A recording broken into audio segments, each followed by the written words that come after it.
Welcome to the UST Education recorded webinar series. This session is powered by US Transactions.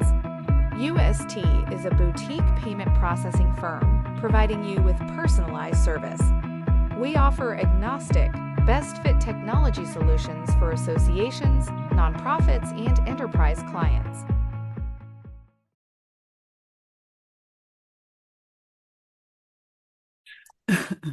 Good afternoon, everyone. Thanks for joining us. Our topic today is people working in perfect harmony and being accountable. My name is Nicole Crabtree. I'm the Director of Events for UST, and I'll be your host today. And our presenters today are Jane Scott Cantus and Michelle Berry. Today's session is powered by US Transactions Corporation.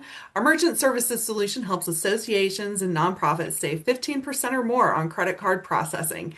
If you're using Microsoft Dynamics 365 ERP, we offer you the freedom to bring your own processor with no disruption to your business.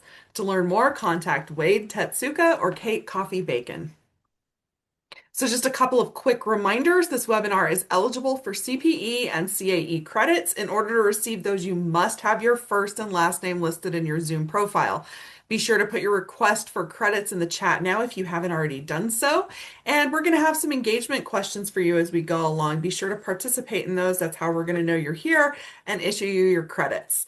If you have questions for our instructor during the webinar, you can put them in the chat, or if you'd like to be called on, you can use the raised hand function in Zoom. So that actually brings us to our first question for credits. Please go ahead and let us know in the chat now what you would like to get out of today's webinar. And as those answers are being submitted, I'm going to go ahead and hand it over to you, Jane Scott. Terrific. Thank you. Just give me one moment to get my screen up and running. I'm assuming that you'll squawk if you don't see that. It Great. looks great. Okay. Well, welcome. So I'm Jane Scott Cantus. You've seen me on the two prior webinars in our, for Leaders to Scale series is how we're talking about it. Strategy and Cash. Strategy was led by Michelle on March 3rd. And then just last week, March 26th, she made the cash element incredibly interesting. So thank you, Michelle, for that. My pleasure.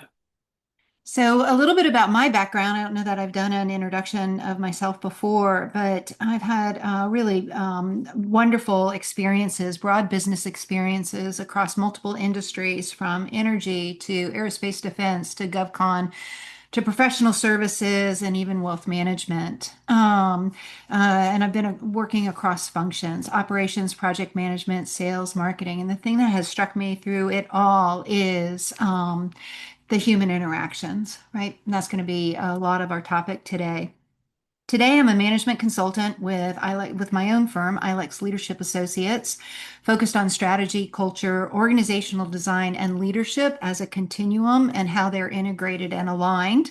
On the leadership aspect is, who do you need around the table? Who do you got around the table? And how do you develop what you need around the table? And I also am a Vistage chair. I run peer forums for CEOs and their teams. To help them take in diverse perspectives and challenges in order to find better solutions to their corporate challenges.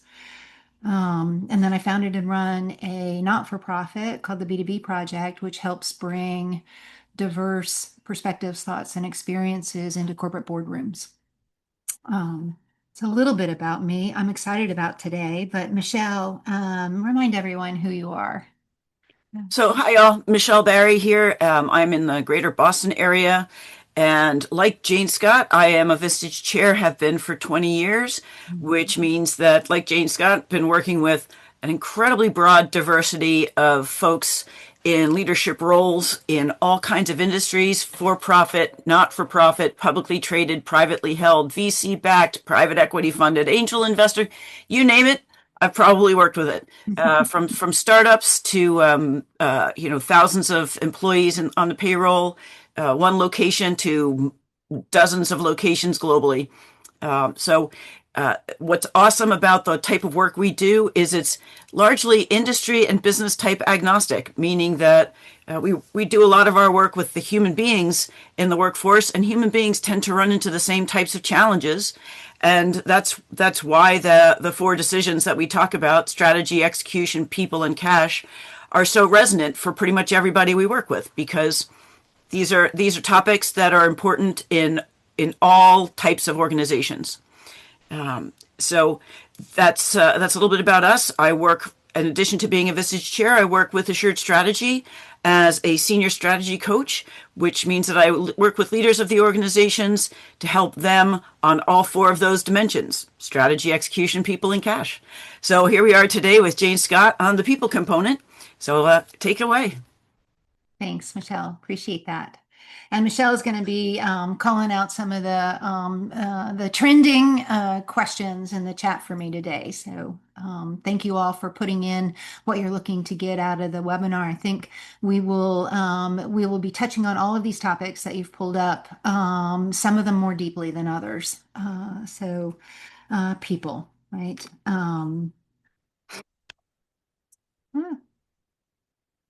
There we go.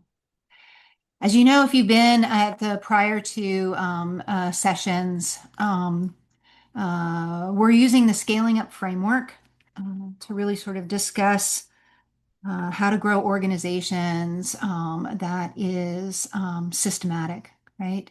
Scaling up was created by a gentleman named Vern Harnish, who looked at how earlier entrepreneurial businessmen like John D. Rockefeller and J.P. Morgan and the like were successful. And from that, he designed this scaling up framework. Which has gone on to spawn EOS, if you all are familiar with that, as well as Birthing of Giants. It really is sort of the granddaddy of all growth frameworks. Scaling up identifies four decisions: strategy. Can you state your firm's strategy simply, and is it driving sustainable growth in revenue and gross margins? The information that's above the line. That was the topic of our May 3rd webinar. Execution asks, are all your processes running without drama, and are they driving industry-leading profitability? That's going to be our topic, that will round out our series next Tuesday, April 7th. There's the cash component. Do you have consistent sources of cash, ideally generated internally, to fuel the growth of your business? And that was the topic of last Thursday's webinar. We'll get recordings to all of these. And people today. This is the question that's asked for people is, are all the stakeholders, your employees, your customers, your shareholders, happy and engaged in the business? And would you rehire all of them, right? They might be happy, but are you happy with them being there, right? As a matter of fact, let me just ask you a question. You can kind of put that in the chat. Do you believe that let's just focus on employees right now, the workforce, everyone that's working for your organization is happy and engaged on a scale of 1 to 10? Where do you think they are?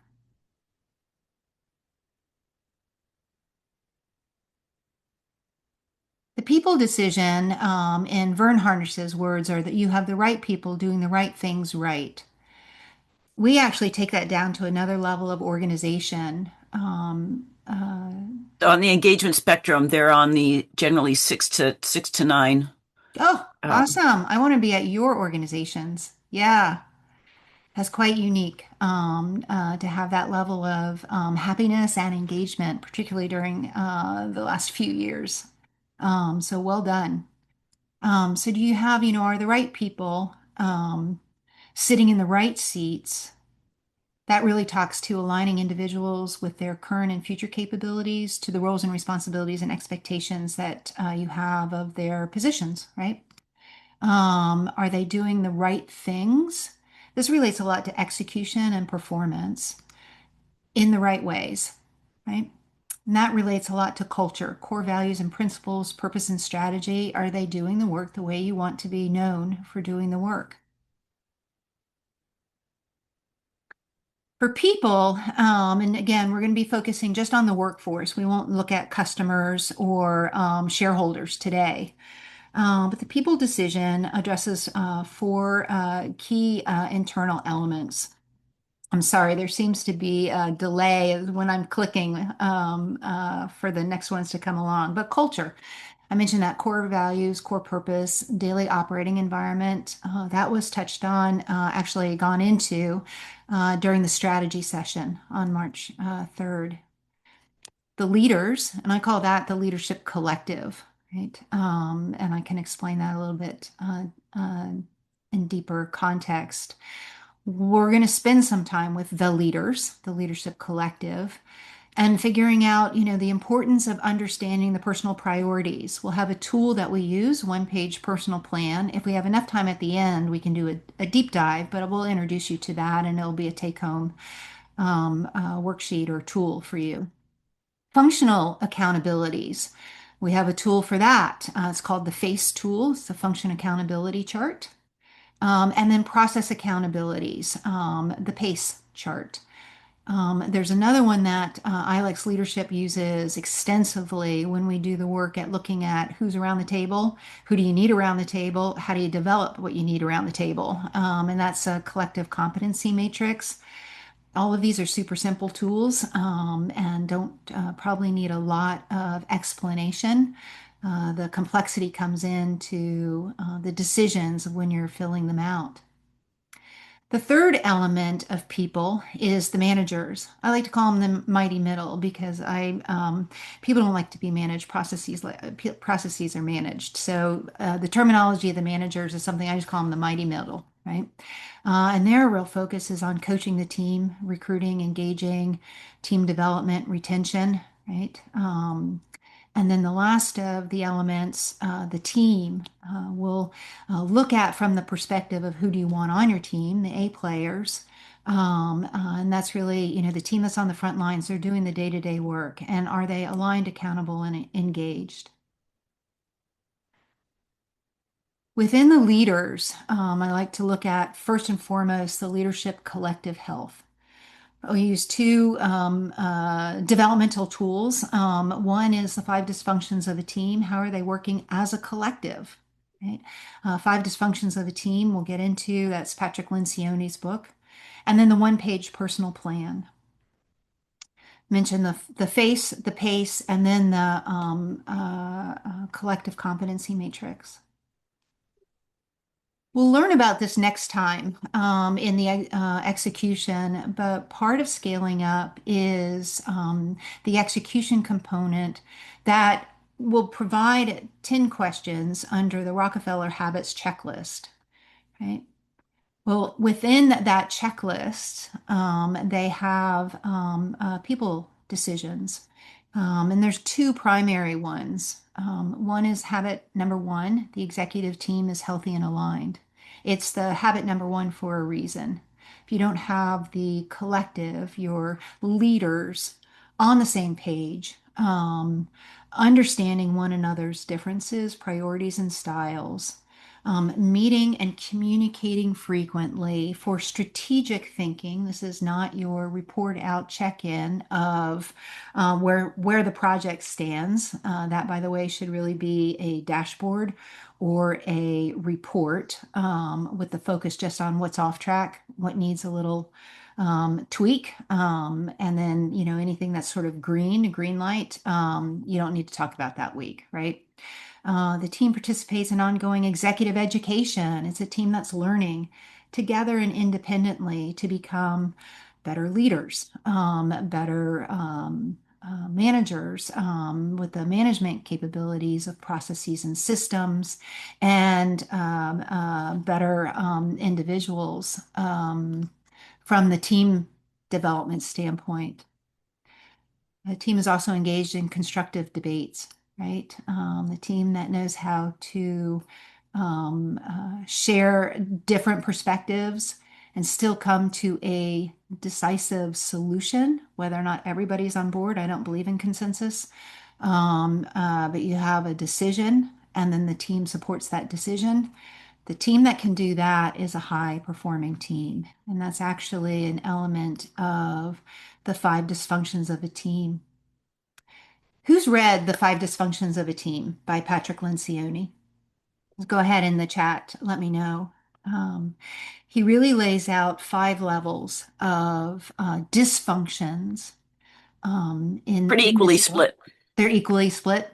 from the respondents so far. Yeah. Hey, if you guys want to read one book that really helps you lead a team at any level in the organization, you want to read Five Dysfunctions of a Team. The other thing I will say, just to add to that, Patrick Lencioni is a phenomenal writer of what he calls business fables. They're actually good to read. They're fun to read, and they're short, and they're available on Audible.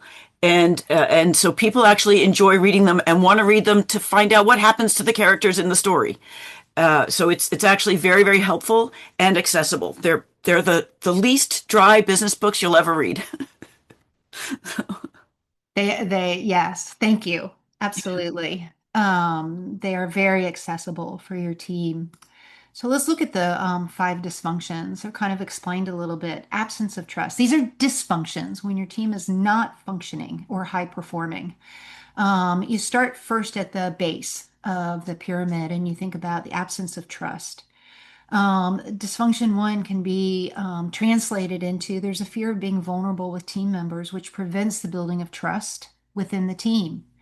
If I'm not showing up as the authentic me, if I'm not sharing what my needs are, if I'm not sharing my perspectives, hopefully in a constructive manner, but granting grace to those that are maybe hijacked a little bit and expressing them differently. If you're not able to sort of come in and talk about any issue with the team, you want to actually do some work around that trust aspect. Once you think you've got trust well established, the next dysfunction that can prevent you from being high performing is a fear of conflict. And really learning how to argue and still be friends, learning how to argue and not take it personally or be personal, learning how to courageously challenge what may be somebody's pet project. That's going to allow your team, your organization to elevate to a different level of performance. It's going to allow innovation and improvement to come into your conversations. So if you don't know how to argue as a team, that's the next layer of work to be done on the dysfunctions. Third level of dysfunction is a lack of commitment. Lack of clarity or buy-in prevents team members from making decisions they will stick to. I don't have to agree, but I need to really understand and buy into the fact that this is what the team has decided. I'm going to commit to what the team has decided. It requires clarity and buy-in in order for me not to go out to and have the meeting after the meeting, right? Where we, revisit a decision that was made. Nope, decision made. I need to be coming out the door. If you don't have that within the team members, if that's not one of the values of when you come together as a team, you want to work on that so that when the decision is made and the challenge is undertaken or the execution is begun, everybody is in agreement about what will be done, even if they didn't agree with the decision. The fourth dysfunction is avoidance of accountability, right? Hey, it's not up to me. That's so-and-so's job. Well, okay. The avoiding interpersonal, the need to avoid interpersonal discomfort prevents the team members from holding one another accountable. Not only am I not accountable, but so-and-so was accountable. They're the ones that are at fault for this not going well, or they're the ones that need to be delivering this, right? Okay, don't tell me, tell the individual, right? When you accept accountability, you need to have the team around you supporting you in getting that project done, but then also trusting you, willing to challenge you knowing that you're committed and I'm committed to this getting done, that allows you to hold one another accountable for the commitments that you've made to one another without it being personal, right? Without it getting judgmental, without it being reactive. It's just part of the deal. You know, there's a really wonderful speaker. His call sign is Cujo, because he was a fighter pilot, actually part of the it was the Air Force, not the Blue Angels. I'm blanking on. I actually know he was Navy. He was Navy, and came out. And after every single flight, it could be a show, it could be a mission, it could be practice. After every single flight, they come together as a team and everybody says, hey, I'm going to call myself out on this is what I had committed to doing and I didn't do it. Right. And so the accountability is, and they do this after every single mission, every single flight in order to make sure that they become better as a team. And if somebody misses, they have a blind spot, and they didn't realize that they didn't deliver on a commitment, somebody is around the table says, hey, I think actually you also said that you're going to be doing this. And here's a way to maybe do it better or to do it at all because you didn't do it this time. Again, no judgment, no blame. It's just an acceptance of delivering on a commitment. And the way that you can get to that commitment is by truly focusing on results, right? The pursuit of both individual goals and personal status erodes the focus of a collective success. What are the results that the team just agreed to, just committed to, had challenging conversations about trusting one another to actually get to do their part to get to the group's goal. All right. Any questions or thoughts about the five dysfunctions? Here's what you're moving towards with the high performing collective. You have trust. You know how to fight as a team and challenge one another. You're committed to what the team decides and what element you're providing, what performance you're doing for it. You want to be held accountable. High performers want to be held accountable. And then your ultimate goal is the results, the outcomes, the mission, right? To use a variety of different parlances. I'm seeing a great question of, how do you hold yourself and others accountable? You sort of follow this track. It is without judgment or blame. It becomes part of the norms of how did I do? I'm going to rate myself on accountability. There's the team that's going to help point out blind spots, but they're also going to provide support. And one of the reasons that I run peer forums is they are accountability forums, right? So find those members that you develop that trust and that language with, who will hold you, help you hold yourself accountable. Really, is how they do it. When I have accountability partners within my peer forums, it's always, can I help you with your homework? Not did you do your homework, right? Kind of think about it that way. It's like, how can I help? There's really a great literature out there on, the power of peers.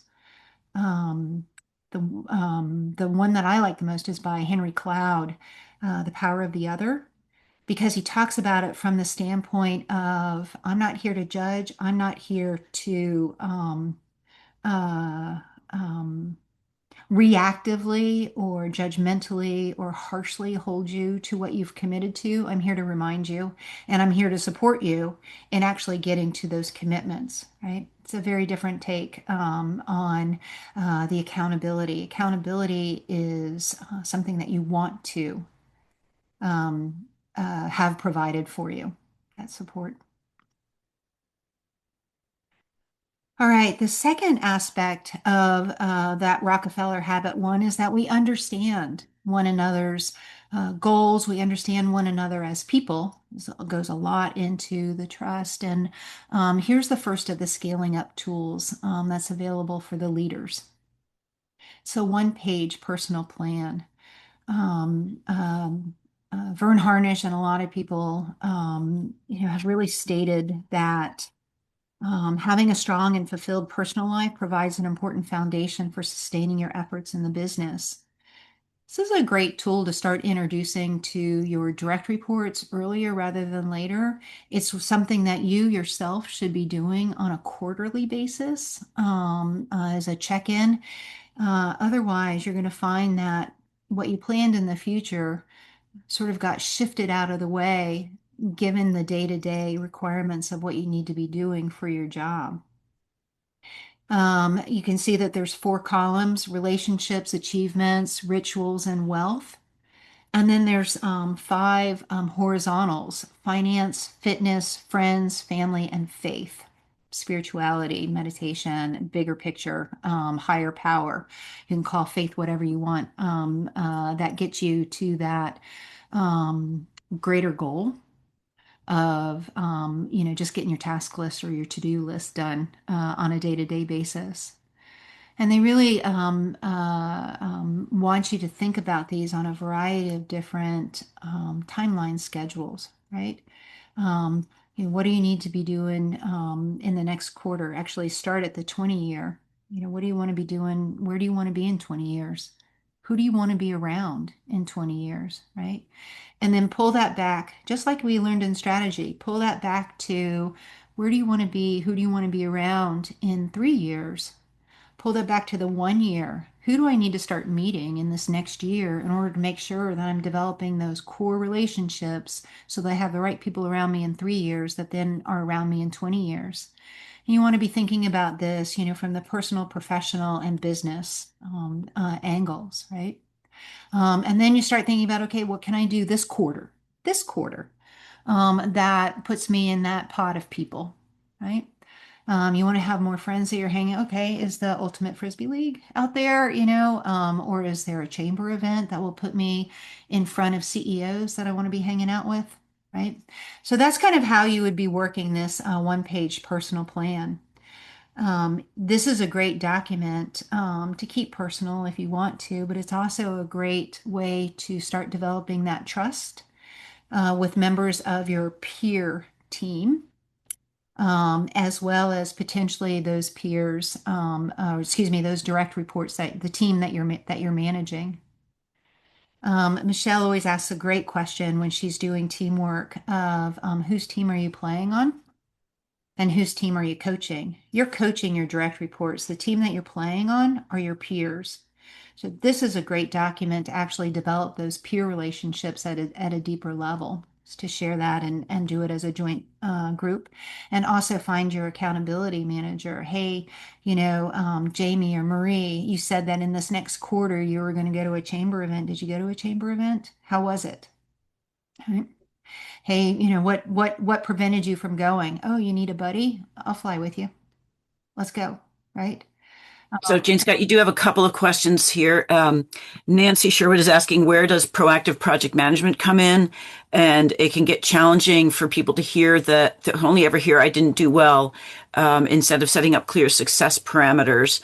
And then also a question of, will they get a copy of this one-page plan tool and the PowerPoint?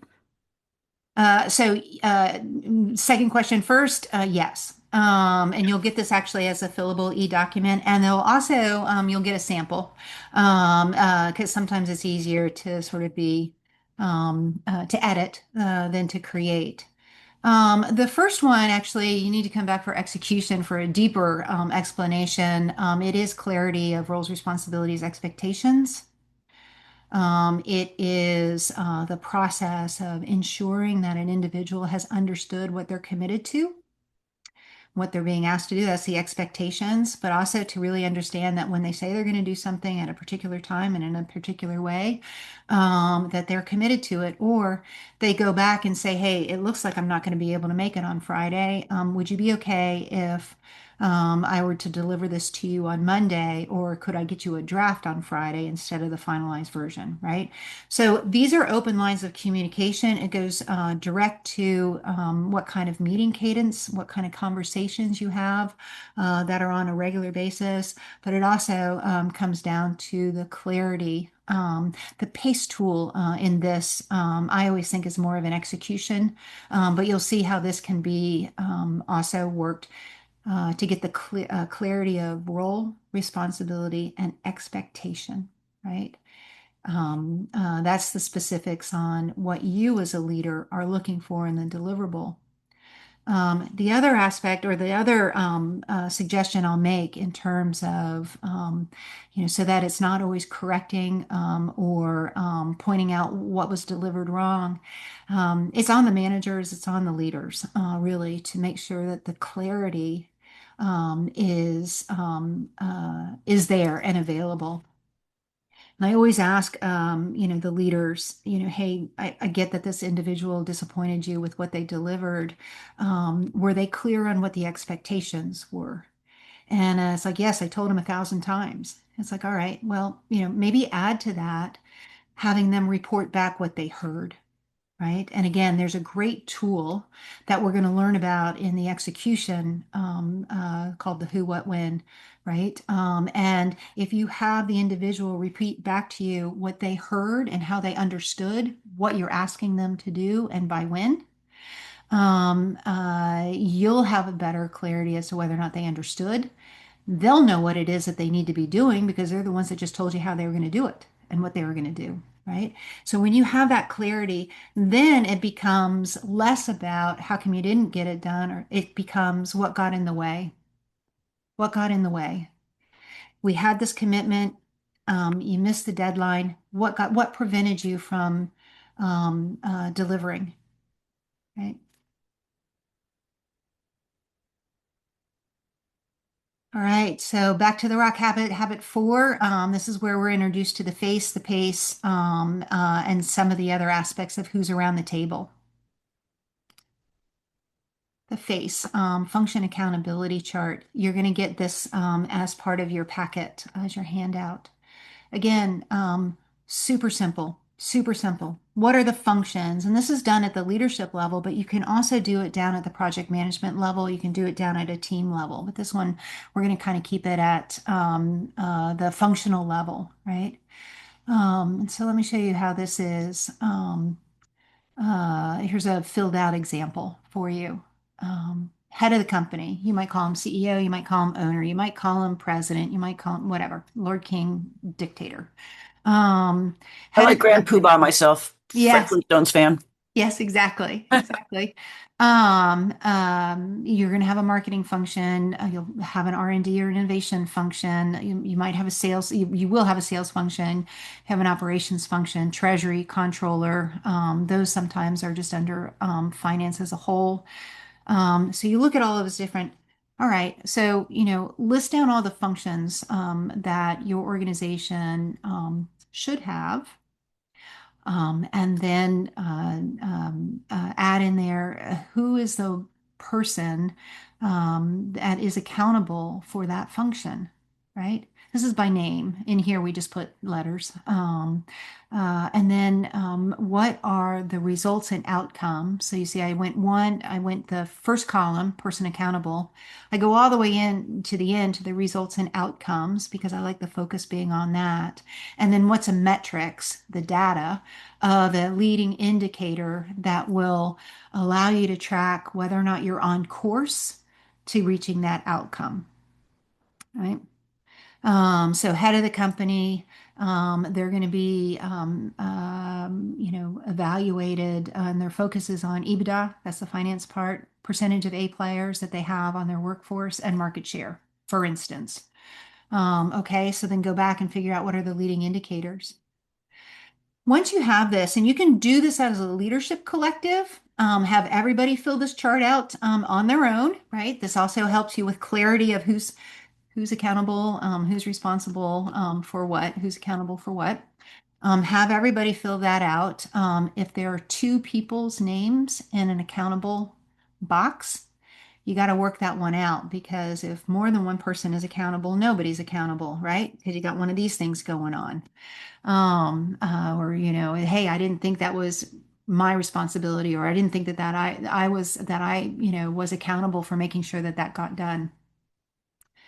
In the execution, I'm going to dig down a little bit deeper into accountable, responsible, and authority.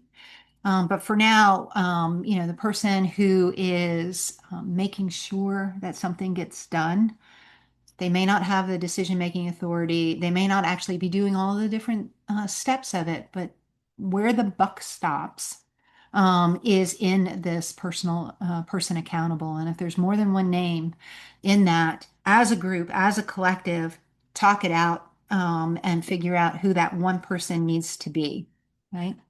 Um, uh, Here's an example, another example, and you'll get this in your packet as well for those that maybe are running associations, right? Add some member recruiting and aspects like that. So it's a good starting point to see what you have and what you might not have. Does that make sense? Any questions on the FACE tool? I know you're getting a fast introduction to it. All right, so let's go to the PACE. The PACE is the process accountability chart. Who's responsible for who's the person that's ensures seeing a function or a task or a process get done, and then there's is what gets reported on this chart, the PACE chart. Start with the processes. In cash, we learn that there's probably a accounts receivable process. There's accounts payable process within your finance arm. There's a member recruiting process. If you don't have it mapped out in terms of a process, again, come back next week because we'll be doing some process mapping guidance. But you want to know what the different steps are and who is the person who's accountable to ensure that process is completed.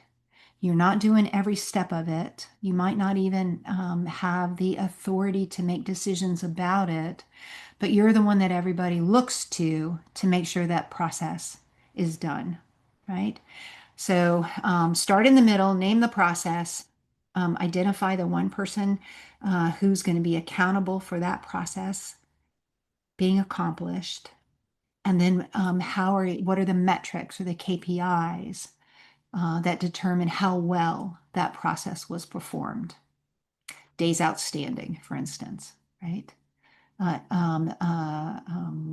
Employee turnover.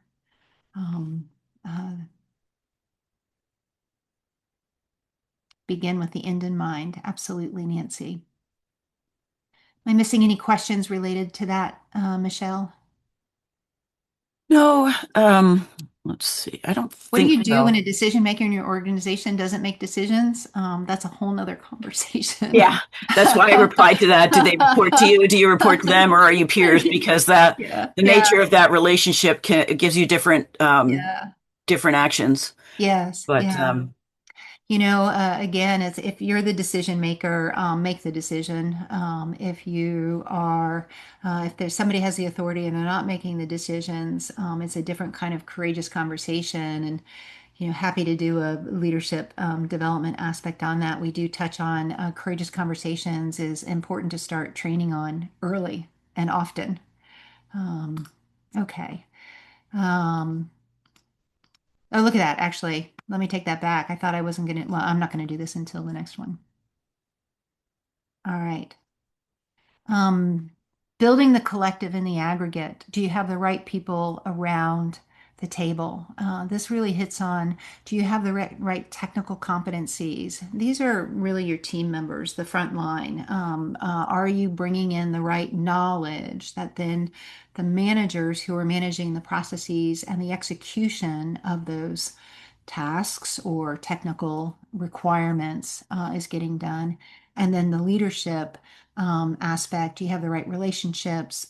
Do you have change management and innovation mindset?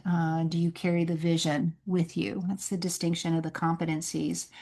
So, where you're building out your collective, your team, if you will, but your collective, figuring out what you need today, what you need to have when you hit to get to your 3-year thrust and to get to your 20-year strategy BHAG that we learned about on March 3rd. You want to be proactive. Do you have the right competencies around the table for today's challenges?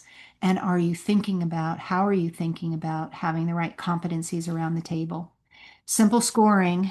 Here's the grid. Like I told you, these are super simple tools, right? I think a lot of you have probably done the stoplight, red, yellow, green. Green, everything is going great. Or in this cadence, you can see I'm building out a finance department. Across the top, that top row, are the competencies and the capabilities I want to see around the table. In the third column, last name, I just put CFO, manager one, manager two, and then 4 team members. So this is a 7-person finance team. Across the top are the competencies that I need for today and the future. And then I have evaluated or assessed, not from a performance evaluation standpoint, this is from a team building standpoint. Do I have the right knowledge around the table for what my company needs to be doing today, but also where we're going into the future? As you can imagine, you want the CFO to be more greens, but they don't have to be all green, right? Your manager one and manager two, you want to sort of take that next tier of competencies and split it out, right? Because you're probably going to have split out responsibilities. This can also become a development tool of, okay, so if you're green in this competency, but you're yellow in this competency, I got to figure out how you're going to learn the other so that ultimately you are in succession. You're a contender for succession with the CFO, right? And then as you go down through the tenure or the seniority or the experience of your team, you're going to expect to see more red than yellow. All it does is it flags where an individual needs to have training, education, right? Training and education, and or experience, right? Particularly if you're keeping them on the team and you want them to build up to that next level of capabilities. Okay, so now let's go to the mighty middle, the managers, which is the second of the 4 elements of people. Managers need to stop managing, right? What they are really doing is expediting. If you think about a restaurant, you are addicted to the food channel like I am, and you're watching the restaurants. Um, uh, they're the expediters. A lot of times they get squished depending on how well the organization is resourcing. So sometimes you're doing the work, but mostly what you're doing is you're supporting the team. You might be the quarterback, you might be the coach on the sideline, but you want to really foster engagement. Hire fewer, pay more, right? That's the easiest of the way to get engagement is compensation. It's also the least of the sticky, but it's the easiest one to get done. The next one is really creating recognition and showing appreciation. Hey, I showed up for work. I did a good job, and I know that I'm being recognized and appreciated. When I do an excellent job, as an individual contributor, I get that recognition that makes me know that I am appreciated. Okay. And oh, by the way, recognition isn't trophies. It's very specific feedback of, hey, Michelle, I needed you to complete this. Boy, did you knock my socks off in terms of doing this very specific deliverable. And I just want to let you know I appreciate it. So I'm going to give you guys a little tip for recognition. Mhm. It comes from a very popular Visage speaker, and that little tip is TSP, a teaspoon of sugar. TSP is an acronym. It stands for timely, specific, and positive. When you want to catch people doing well, catch them right in the moment so that your feedback is specific to what they've actually done, because you can't just say, "Hey, that was great." You have to describe what about it made it great and why and what the impact was, because that's the behavior you want them to keep on doing, right? So you want to be as specific as possible so that they know, hey, I got to do more of this. So TSP, timely, specific, and positive, a little bit of sugar. And it's true, yes, Nancy, for employees, for volunteers, for your children, if you're a parent, your grandchildren, if you're a grandparent, your spouse, if you, or your partner, if you're involved with something, like, there are no human beings who don't benefit from TSP. Yeah, that's right. Yeah. Boy, especially your bosses. Um, they really like to have some degree of appreciation, even though they don't have an expectation for it. TSP, love it. Thank you. I'm jumping onto my phone for the car, so All I'll right. be less able to see the chat, but great to interact with you all. And I will be paying Thank you. attention So via the three, phone. set clear expectations and provide line of sight. We talked about this briefly in terms of you got to have that clarity of expectation, not just what they need to do, when they need to get it done, but your expectations about the quality, the timeliness, the collaboration, any of those expectations and how they're doing work.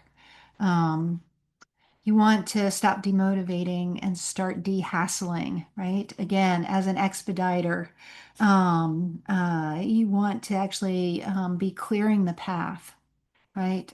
For your team to be doing their job with the least amount of hassles, right? I actually view that as one of the most important jobs of managers and leaders. What can I do to clear the path so that you can get done what you need to get done without also having to clear the path yourself, right? And then coach people to your strengths, right?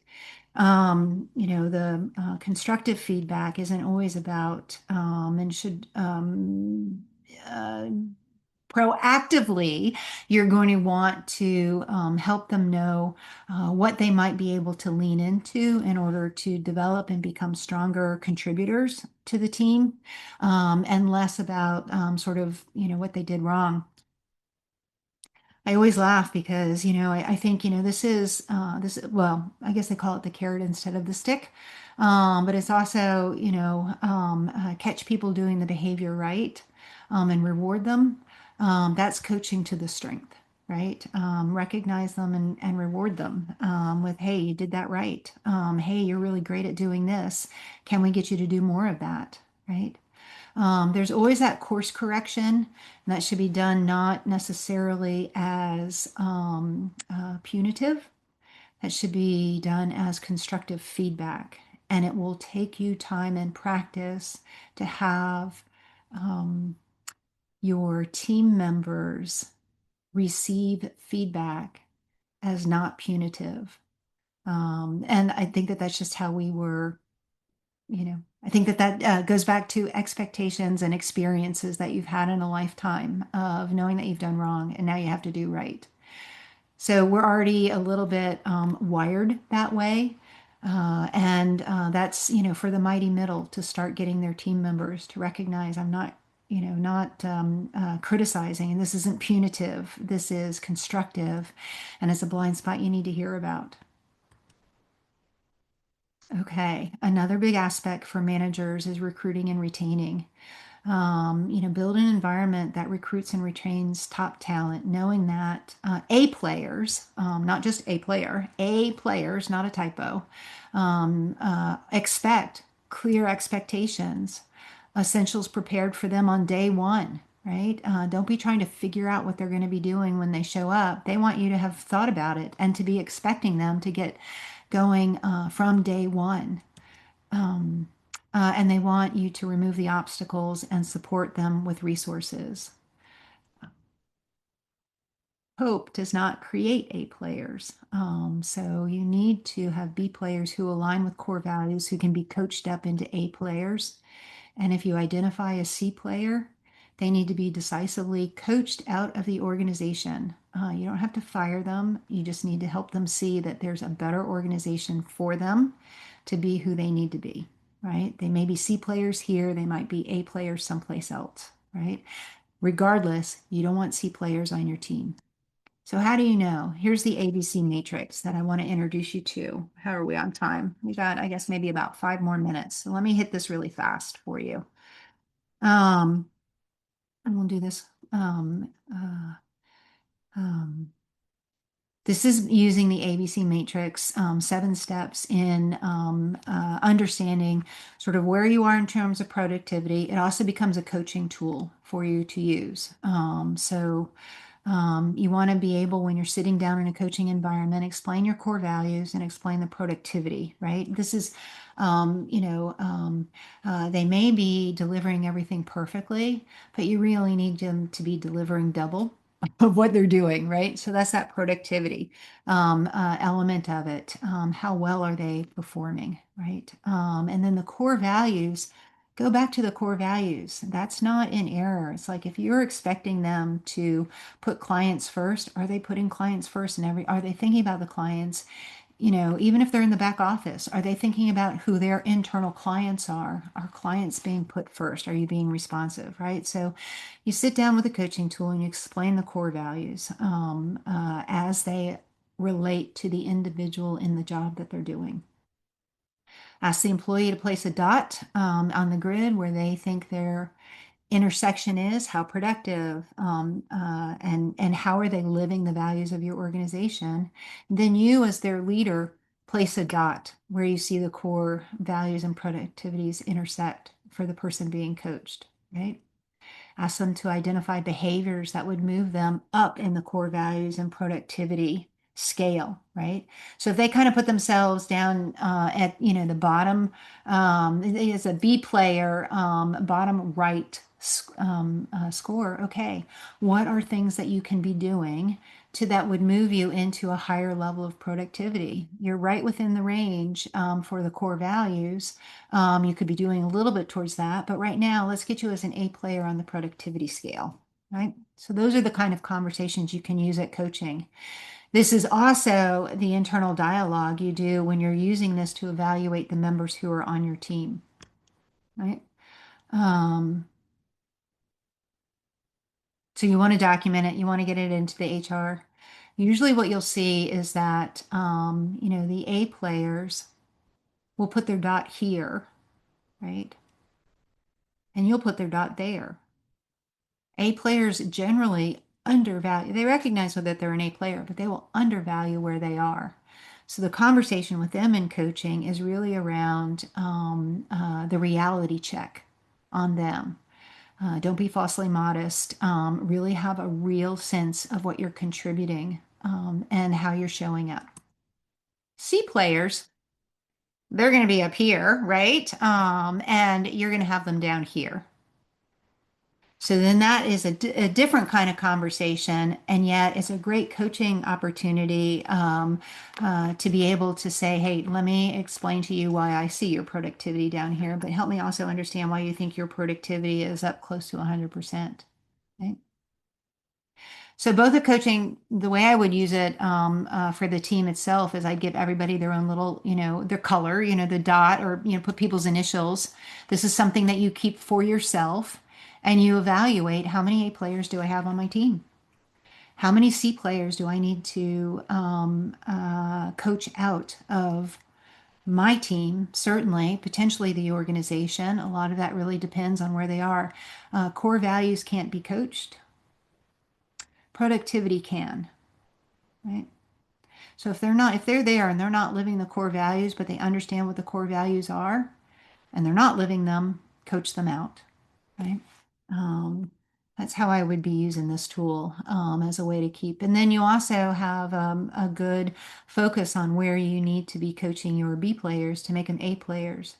I will also note, as you guys probably know, A players like to hang out with A players. It's fun to hang out with the B players too, right? So they might not be necessarily in the same camp as an A player, might have the A players, but they're fun to hang out with and they like to have them around. The B players are always the ones that are fun to have around. And the C players, A players don't want to be associated with C players. So the longer you keep C players on your team, the more likely it is that you'll have turnover with your A players. They'll figure out a different department to go to. They'll figure out a way to get out of your team if they're hanging out with too many C players. So this is actually a really, really important tool. You'll be getting this in your packet as well. A players aren't waiting at the bus stop. So this is the caution that you need to be filling your pipeline. Had a great experience with a client where they were trying to get a particular dynamic, particular set of A players to fill out the rest of the A player teams. They basically put a bunch of those A players into a room with a lot of snacks, and they said, "What do we need to do in order to recruit you all?" And so they came out with the recruiting plan. They had the recruiting plan put in place. And now this organization that was having trouble identifying and bringing in A players has a wait list. You don't have an opportunity? Let me know when you do. I'll come and join your company right away, right? So really be recruiting with intention and with patience, right? Hire slow, fire fast. Make sure you've got those performers who also map to your core values. There's kind of nothing more destructive than having an A player who doesn't live your values. It becomes very toxic in the environment.